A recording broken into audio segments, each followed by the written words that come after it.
Aula de número 27 e 28 para a primeira série do ensino médio, aula de História, África, Ásia e América no início da Idade Moderna. Então, a gente tem, sempre a história foi contada, até algum tempo atrás, era contada sempre na perspectiva da Europa, na perspectiva do europeu, como se a história da Europa fosse a história do mundo. E com o avanço da nova história aí, a gente começou a estudar um pouco mais a África, estudar um pouco mais a história oriental e ver como que estavam as sociedades, né, fora da Europa em determinados tempos históricos. A gente teve uma série de aulas aqui sobre início da Idade Moderna. O que é o início da Idade Moderna? Final da Idade Média, início da Idade Moderna. Mas quando se fala em Idade Média, né, os estudos sempre são focados na Europa, né? Era a Europa que estava vivendo o feudalismo, era a Europa que estava com o poder descentralizado na mão dos senhores feudais, aí depois foi centralizando nas mãos dos reis, né? E aí a gente se pergunta, e o resto do mundo? Como que está? Né? Então hoje nós vamos ver como que estava a África, a Ásia e a América nesse período, nessa transição aí, final da Idade Média, início da Idade Moderna. Aqui era uma atividadezinha que eu passei. Durante o périplo africano, Portugal passou a se interessar pela exploração do litoral do continente, firmando acordos comerciais com reinos africanos para garantir a exploração das riquezas locais. Périplo africano era as viagens que começaram a ser feitas, né, quando iniciaram as grandes navegações, em que abandonou-se, não abandonou, né?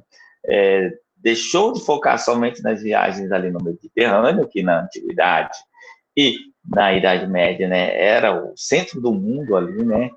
O mar Mediterrâneo, as navegações se davam ali no Mediterrâneo, e eles tinham muito medo de navegar no Oceano Atlântico, né, pelas histórias que tinha, que ia ter um precipício ali no final, que eles acreditavam na Terra plana, acreditavam que tinham monstros que devoravam embarcações numa bocada só, e né, as primeiras viagens, quando eles iniciaram as grandes navegações, foram viagens ali contornando o continente africano, ou seja, né, eles ainda não iam para alto mar, né, eles iam ali para o grande oceano, né, eles iam ali no mar, na borda da África, contornando a África para chegar no Cabo da Tormenta e passar e chegar às Índias, né? Quem tem um mapa aí, que a gente estudou bastante mapa na cabeça, já percebeu, né?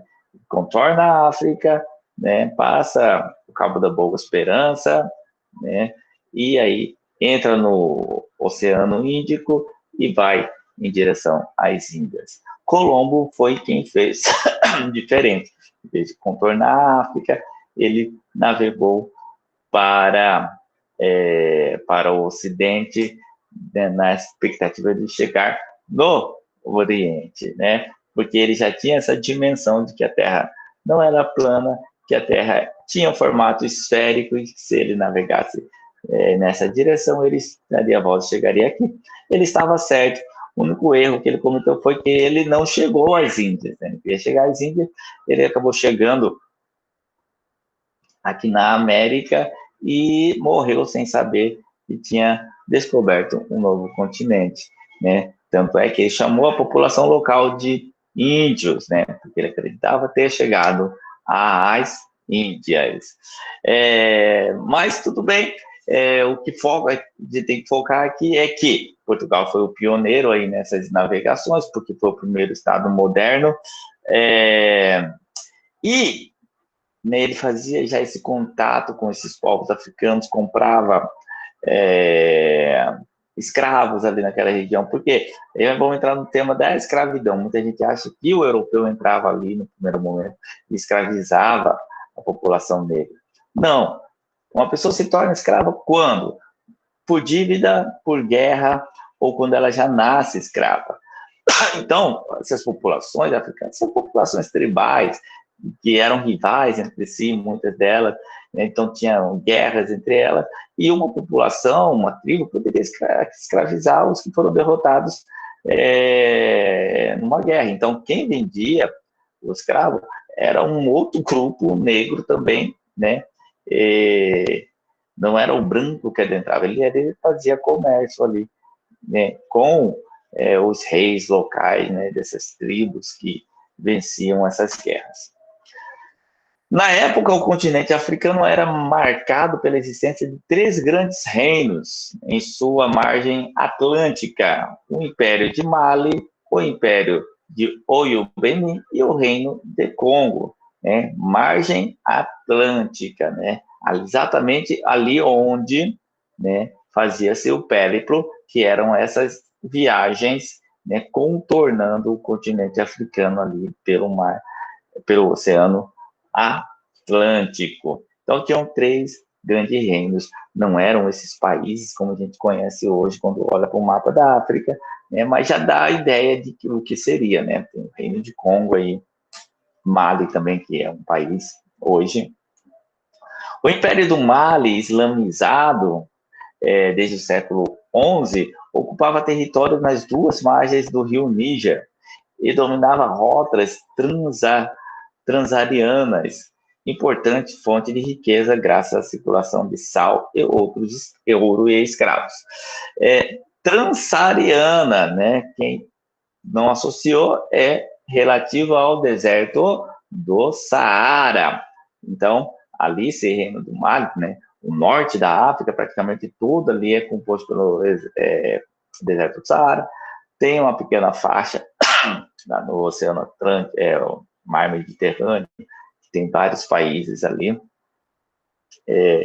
Então, e quem dominava essa região aí era o Império Mali, que dominava as rotas, né, no deserto, né? Quem já viu essas rotas de comerciantes que vão lá com aqueles dromedários, né? Por que o dromedário? Porque o dromedário consegue caminhar número de distância sem beber água, porque ele consegue depositar água no seu corpo, né? E aquilo que eles comercializavam, né? Sal, o ouro e escravos, como eu já estava comentando com vocês anteriormente. Tombouctou, considerada a cidade mais importante do Mali, era um centro político e cultural dotado de importante biblioteca. Então, o Império Mali era um império avançado, sim, né?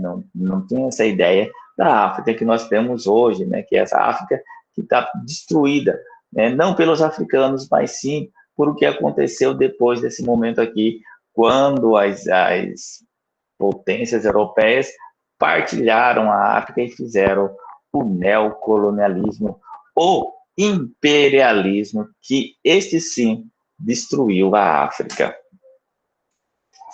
O contato do Império Mali com europeus era limitado, e só no século XVI, que é aí na Idade Moderna, transformou-se em um local de captura de escravos para a venda no litoral de Guiné. Foi o que eu citei para vocês, né? Então, eles capturavam escravos nessa região e vendiam lá no litoral. E os escravos eram vendidos literalmente como mercadoria. Né? Passava-se óleo no corpo do escravo, né? Cuidava do dente dele, porque quem comprava o escravo ia lá, olhava o dente, olhava o corpo, né? E comprava aquele ser humano como uma mercadoria. O Império Oiô-Benin, localizado no Golfo de Guiné, tinha comércio como base da sua economia. Com uma expressiva população iorubá, sua cultura era marcada pelo culto aos orixás, com destaque para a cidade sagrada de Ifé. A partir do século XV, a região estabeleceu intensos vínculos com a América, principalmente a partir do desenvolvimento do tráfico de escravizados no Oceano Atlântico. Então, esses impérios, eles se aproveitavam muito aí da comercialização de escravos, né? O escravo, a escravidão, era um comércio muito vantajoso, inclusive vantajoso para Portugal. Né? Na Portugal, quando os portugueses, quando eles estavam levando escravos para a América, não estavam levando só mão de obra, estavam levando mercadoria. Era um ciclo comercial a escravidão também. Era muito lucrativo o comércio de escravos. E, né, nós falamos ali em orixás, da fé, e muito dessa fé desses povos que estavam nessa região nessa época vieram para a América, né, nas regiões aí de matriz africanas que estão presentes no Brasil até hoje, e muito presente também dentro do próprio cristianismo, na região ali mais do litoral, ali no Nordeste, principalmente na Bahia. O Reino de Congo, marcado por uma sofisticada organização administrativa, foi o maior reino organizado nas regiões de língua banta e teve intenso contato com os portugueses. A rápida expansão do cristianismo na região e o aprofundamento da presença portuguesa levariam ao surgimento da colônia de Angola. Então, essa região aí do Reino do Congo, que foi dominada pelos portugueses, deu origem a Angola, que é um dos países aí que falam língua portuguesa, dentre os 7 países aí do mundo que falam língua portuguesa, porque faziam parte do Império Colonial Português. Na China, já bem longe daí, né, bem mais lá para o Oriente, a dinastia Ming ascendeu ao poder no século XIV, e a grande prosperidade do período estimulou o significativo surto demográfico no país, né? Sempre que há uma prosperidade, há um surto demográfico, é natural para qualquer espécie e o ser humano não escapa disso, né? Sempre que há fartura de alimento, há um aumento aí populacional, né? Quando há falta, né, há um recrudescimento. Em qualquer espécie de ser vivo acontece isso. E o ser humano também. Então, durante a dinastia Ming, né, havia uma grande prosperidade e, né, começou uma crescente demográfica, um surto demográfico. E a China, a gente sabe, é o país mais povoado, populoso, aliás, do mundo. Populoso, né? Povoado é uma outra questão, né? Que ela vai pela média, que aí já não é assim. Populoso. No século XVI, a chegada dos portugueses à Ásia inaugurou uma conflituosa relação da China com o Ocidente. Sempre os portugueses aí, né? Os portugueses, nessa época, eram os grandes navegadores, era um império realmente aí que não vai conseguir ter todo o poder que teve aí no século XVI, depois no imperialismo, o neocolonialismo, né? Mas nesse primeiro colonialismo, Portugal e Espanha eram realmente países que estavam à frente. Antes da chegada dos espanhóis, o continente americano era habitado por uma diversidade de povos, chamados genericamente de pré-colombiano, ou seja, anteriores a Cristóvão Colombo. Então, as populações que viviam aqui na América, nós temos vários impérios, né? Aí eu acho que já é mais conhecido para vocês, o Império Inca, o Império Maia, o Império Azteca. Aqui na América, na região do Brasil, né, a gente tinha o Tupi, o Reino Tupi, né, a língua Tupi que era falada aqui nessa região. Né? Existia, então, uma sociedade organizada aqui, existia uma grande população aqui. Então, os portugueses, ou os europeus, né, lá na parte da América Espanhola, então, não chegaram num lugar vazio. Então, eles não descobriram, sim, invadiram essa região. No século XIII, na América do Sul, destacava-se o Império Inca, que atingiu grande extensão ao longo das cordilheiras dos Andes. Cusco, capital, era considerado o centro do mundo, lógico, da perspectiva deles, né? Assim como para os romanos, Roma era o centro do mundo, né? Todos os caminhos levam a Roma, né? Então, o Inca dizia todos os caminhos levam a Cusco. O imperador chamado de Inca, e cultuado como um deus na Terra, exercia o poder por meio de delegados, os curcas, que administravam as aldeias e os ailos. Então, você vê que existia uma sociedade organizada, tinha império, tinha reis, e não diferencia muito do mundo europeu, né? Que também, né, nos seus primeiros reinos, colocavam os reis aí como divindades. Os incas desenvolveram uma cultura elaborada, marcada pela construção de estradas, cidades e esculturas notabilizadas pelo trabalho com metais preciosos. Então, existia uma fartura muito grande de metais preciosos, então as construções usavam muito metais preciosos. Então, quando houve o contato com o europeu, né, ficou, né, lógico, já aí com os olhos grandes, né, aí nessa. Além disso, tinham avançados conhecimentos de astronomia e medicina.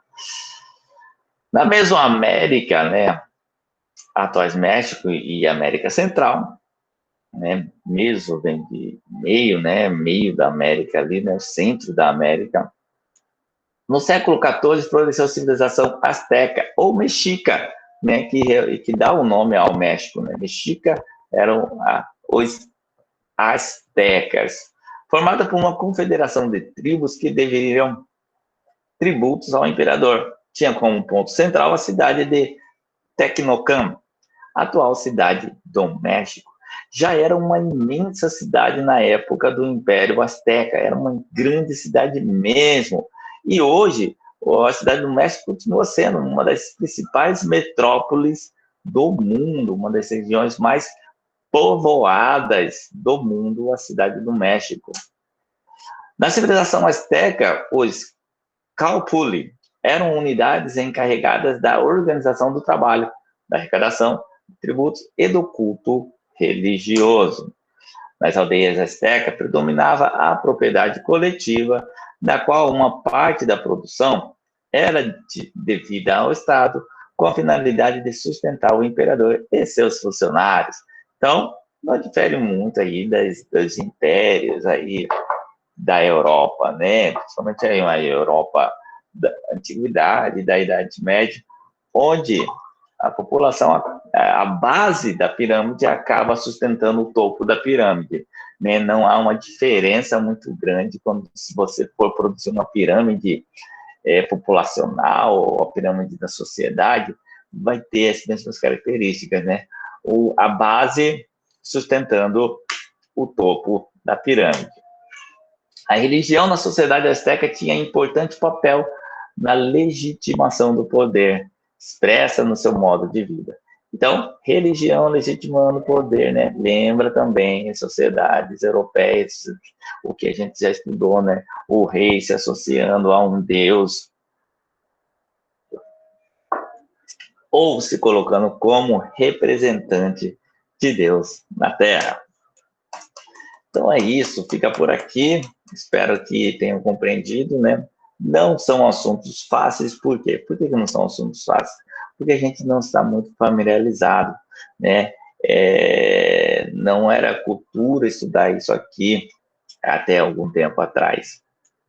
Então, a gente sempre estudou aquela coisa mais voltada, centralizada na Europa. Continua e aos poucos vai mudando. Aos poucos isso aqui vai se tornando mais familiar para a gente.